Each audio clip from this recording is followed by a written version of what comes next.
You live out in the country and you have a pet rabbit named Daisy. She's entirely your responsibility and you take it incredibly seriously. You feed her, you water her twice a day, and you just love her. She is basically your first real companion. Then one day, your parents decide that having this rabbit is too much work, even though you're the one taking care of it, even though you're doing all the heavy lifting. So without saying a single word to you, they take Daisy, they kill her, they cook her, and they serve her to you for dinner. They just sit there and watch you eat. They don't say a word about what the meat actually is until you've completely finished your plate. Then they ask you how it tasted, and with a smirk they tell you it was Daisy, and they laugh. It's an almost incomprehensible level of calculated cruelty.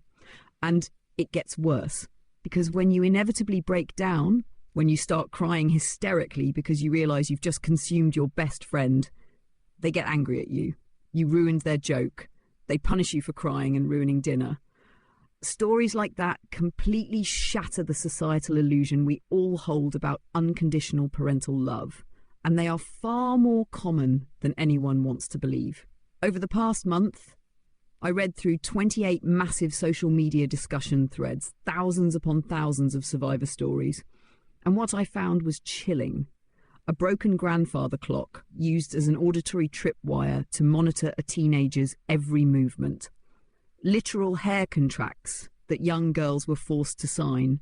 Parents spraying their teenagers in the face with water bottles, exactly the way you discipline a cat. And one medically documented reason why these specific types of abusive individuals consistently live into their 90s, outlasting almost everyone around them.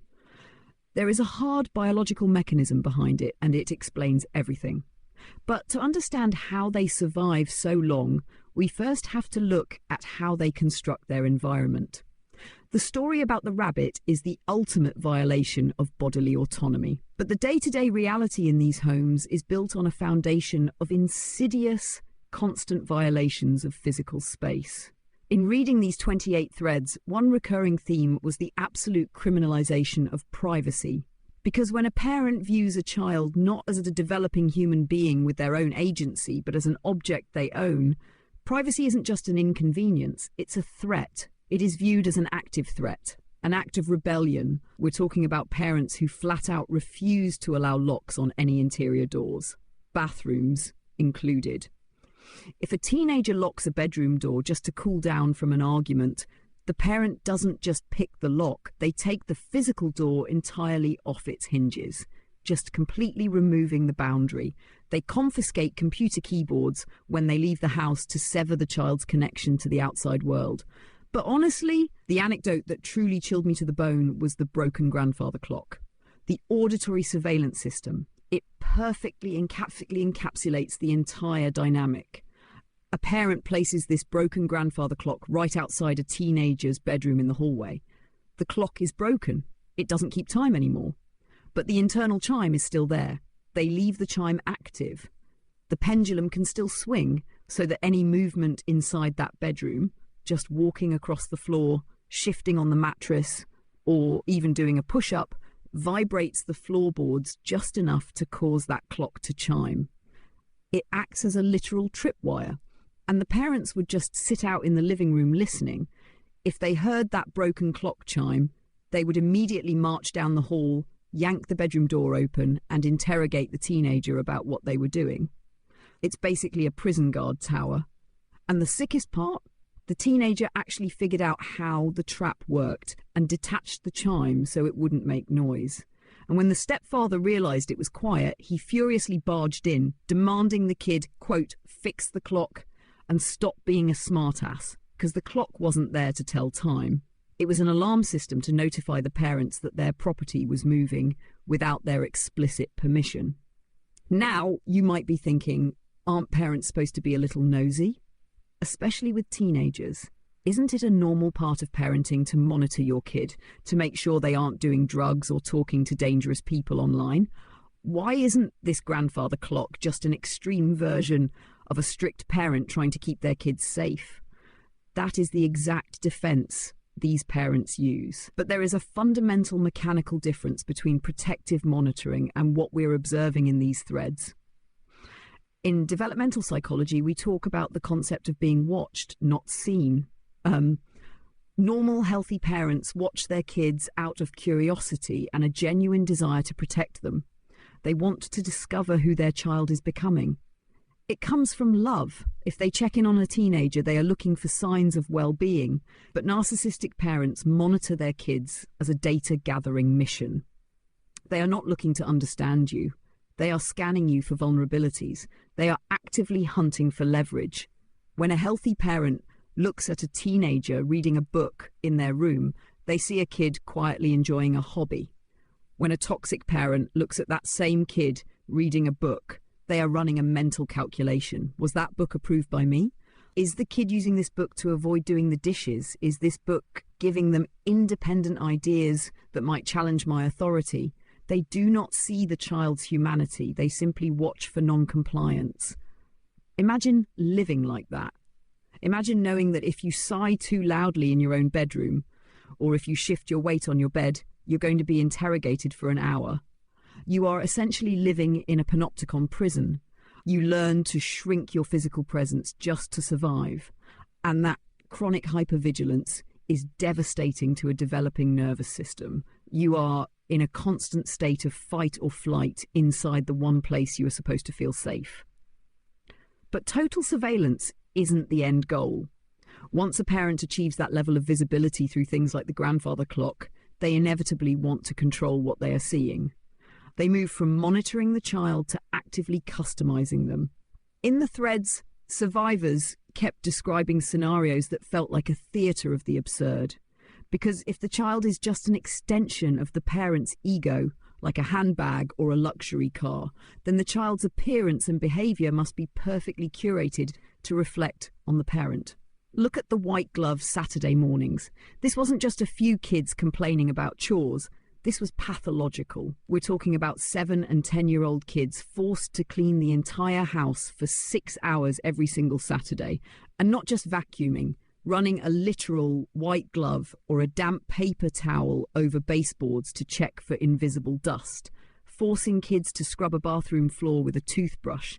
And pay attention to the parent's role in this scenario. While the kids are doing this exhaustive manual labour, the parent is doing absolutely nothing. They are just pacing around the room screaming, "Nobody ever helps me in this house. I have to do everything myself." That detachment from reality is the core mechanism here. The parent is creating a stage play where they get to cast themselves as the ultimate long-suffering victim, and the child is cast as the ungrateful burden. The fact that the child is literally doing all the physical labour in real time doesn't matter because it conflicts with the parent's internal script. It's a complete delusion. And that control extends directly to the child's physical body too. Young girls were forced to sign literal hair contracts, written, binding agreements dictating exactly how their hair was allowed to be cut and styled. Hair is one of the first visible markers of individuality for a young person. By quasi-legally controlling the hair, the parent claims ownership of the child's public identity. One survivor talked about being forced to wear 80s-style curled bangs in the late 90s when they were entirely out of fashion, making her a massive target for bullying. And other parents intentionally gave their kids ugly, choppy haircuts and bought them hideous, frumpy clothes on purpose. The consensus on why they did this was chilling. It was so the child would never risk outshining the parent. It neutralizes the perceived competition. If the child is attractive, confident, or trendy, they might draw attention or compliments away from the parent. But the punishments for stepping out of line, that's what genuinely surprised me the most out of all this research. It wasn't just spanking or grounding, it was highly specific, humiliating physical control. One person was punished by being forced to stand in a corner with their hands on their head until their arms went completely numb. A stress position. That is a literal technique used in military interrogations to break a prisoner's resolve. And another one, a parent spraying their teenager in the face with a water bottle for, quote, misbehaving, like a cat. That is exactly how you discipline a cat for jumping on a kitchen counter. It is entirely dehumanizing. And we have to ask, what is the mechanical goal of spraying a teenager with a water bottle or making them scrub with a toothbrush. It isn't about cleanliness, and it isn't about teaching discipline. It's about breaking their will. By creating completely impossible standards and enforcing those standards with bizarre, unpredictable, humiliating punishments, the parent ensures the child is perpetually off balance. The rules constantly change. You can never achieve perfection. Therefore, you are constantly seeking an approval that is mechanically designed to never arrive. It keeps the child completely subordinate. So you're trapped. You can't retreat to your room because the door is off its hinges and the clock is tracking your movements. You can't exist in the common areas without scrubbing baseboards or getting sprayed like an animal. But controlling the physical environment is only half the battle. To maintain absolute, unquestioned authority, they eventually have to conquer your internal world, which leads to the erasure of emotion, the creation of the Stepford child. In reading these thousands of stories, survivors constantly talked about realizing as adults that they had been systematically trained to show absolutely zero emotion growing up, because any authentic emotional display from the child is a threat. It demands empathy, and it diverts the spotlight away from the parents' feelings. If a kid cried because they scraped their knee or someone hurt their feelings, they were immediately attacked. They were called dramatic or manipulative. The classic, "I'll give you something to cry about." But it wasn't just negative emotions. This is what blew my mind. If a child was too happy, if they were bouncing off the walls with joy about a new hobby or a friend, the parent would accuse them of putting on a show or being obnoxious. They were ordered to quiet down and stop taking up so much space.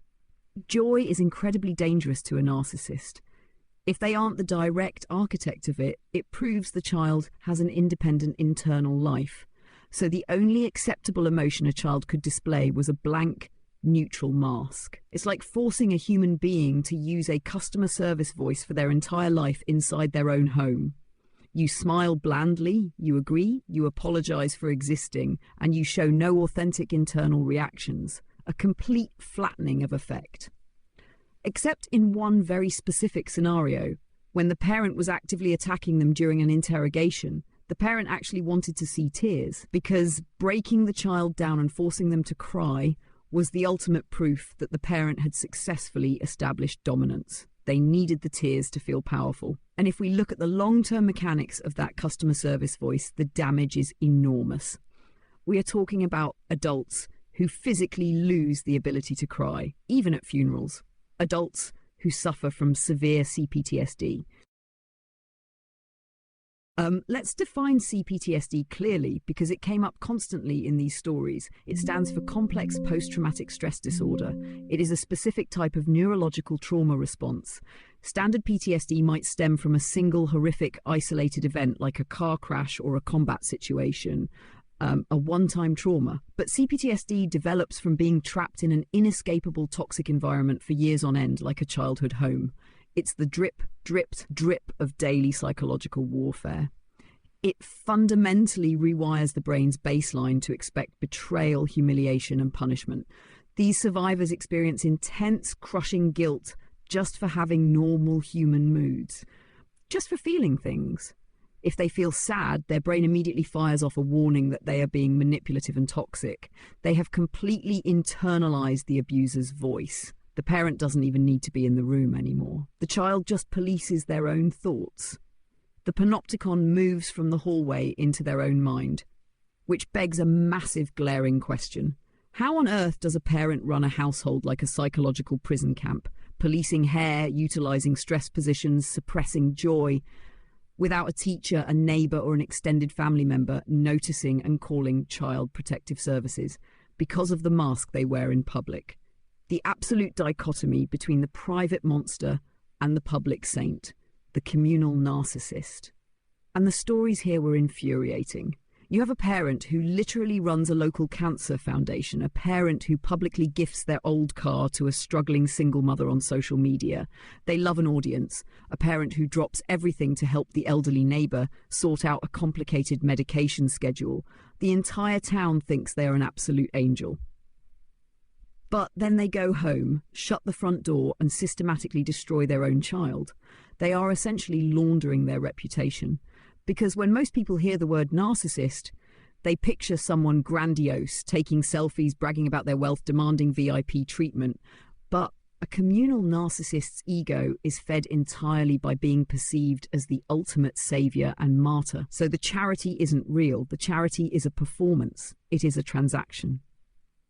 They use extreme altruism to buy social immunity. They build an impenetrable fortress of goodwill in the community. So if a child ever reaches their breaking point and tries to tell a teacher or a relative about the water bottles or the grandfather clock, the community will instantly reject it. They'll say, "Your mother? But she runs the Cancer Foundation. She's a saint. You must be a troubled, lying teenager." They weaponize their own good deeds against their victims. It guarantees the child remains completely isolated, because who is going to believe you when your abuser is the town hero? Nobody. And it turns the entire community into unwitting enablers. Which brings us back to the grim joke among all these survivors. These toxic parents never seem to die. They regularly live into their 90s, outlasting their spouses, their siblings, and sometimes even their kids. How is that biologically possible when they walk around carrying so much anger and conflict? We have to look at the physiological mechanism of stress. Medical science knows that chronic stress is lethal. A constant flood of cortisol, heart disease, strokes, autoimmune disorders, and premature aging. It literally kills you. But here is the secret. These narcissistic parents do not experience internal stress the way a healthy person does because they refuse to hold on to it. When a healthy person feels guilt, shame, or anxiety about a mistake, they internalize it. They ruminate. It eats away at them and spikes their cortisol. When a narcissist feels a negative emotion or a spike in anxiety, they instantly project it outward. They physically offload their stress onto their children. It's almost like they treat their child like a cooling rod in a nuclear reactor. The parent's internal anxiety heats up to dangerous levels, and instead of regulating it themselves, they transfer all that radioactive stress into the child so their own system doesn't melt down. They scream, they punish, they create chaos, and by dumping all of that toxicity into the room, they successfully regulate their own nervous system at the direct expense of their victims. They use the child as a biological pressure valve. They prioritize their own internal comfort above absolutely everything else. They don't lose sleep worrying if they were a bad parent because they are delusionally convinced they are the flawless victims of an ungrateful child. So they sleep like babies. Their cortisol levels drop. Their cardiovascular system stays pristine, while the children internalize all of that radioactive waste and develop stress-related autoimmune diseases in their 30s. It is incredibly bleak. And the terrifying part is, even when the child finally grows up and escapes, the parents' need for control doesn't stop. They have to have the last word, the final discard. There was one survivor who had finally managed to go no contact. They hadn't spoken to their abusive mother in 12 years. They had gone to therapy, built a new life and found peace. And then, completely out of nowhere, a package arrives in the mail from the mother. A package engineered to bypass all those years of healing and do maximum emotional damage. Inside this box was every single Mother's Day card, every single birthday card, every little piece of macaroni art the child had ever made for her growing up. The mother had hoarded all of it in a closet, just so she could mail it back 12 years later, just to inflict one last vindictive sting. To silently communicate, "You mean nothing to me," and "Your childhood love meant nothing to me." That is just pure evil. But analysing these 28 threads, the thing that stands out isn't just the cruelty. It is the absolute uniformity of the tactics. None of these people know each other. Across thousands of entirely unrelated families, living in different countries across different decades, these abusers all operate from the exact same invisible playbook: the water bottles, the ruined holidays, the auditory surveillance, the mailed-back childhood gifts. It's as if they all possess the exact same corrupted operating system. So what does this all mean for you? If you ever feel like you are being watched, not seen in a relationship, whether that is with a parent, a romantic partner, or even a manager at work, trust that instinct. The hair on the back of your neck is standing up for a valid biological reason. Your body recognizes the panopticon. If your reality is constantly being denied, if you are told your tears are an inconvenience, or if you are forced to deploy that customer service voice in your own home just to keep the peace, you are not crazy. You are observing highly toxic, mechanically patterned behavior. And here is the hardest but honestly most liberating truth to accept. You do not have to wait for an apology that is never coming to validate your own lived experience. The grandfather clock outside the door really was a trap. You weren't imagining the hostility. Validation cannot come from the person who built the trap. It has to come from within and from finding a chosen community that actually sees your humanity. Which leaves one final question. Society constantly bombards us with these rigid platitudes. Family is everything. Blood is thicker than water. You only get one mother. You have to forgive her. They are the ultimate societal guilt trips designed to keep the status quo intact. But if the people who gave you life are the very ones actively trying to extinguish your spirit, if they are the ones cooking the rabbit and laughing at your tears, what does that say about our definition of family? It demands we tear that definition down to the studs. And maybe, sometimes, the truest act of self-love you can ever commit is choosing to walk away from your blood and building a family of your own making.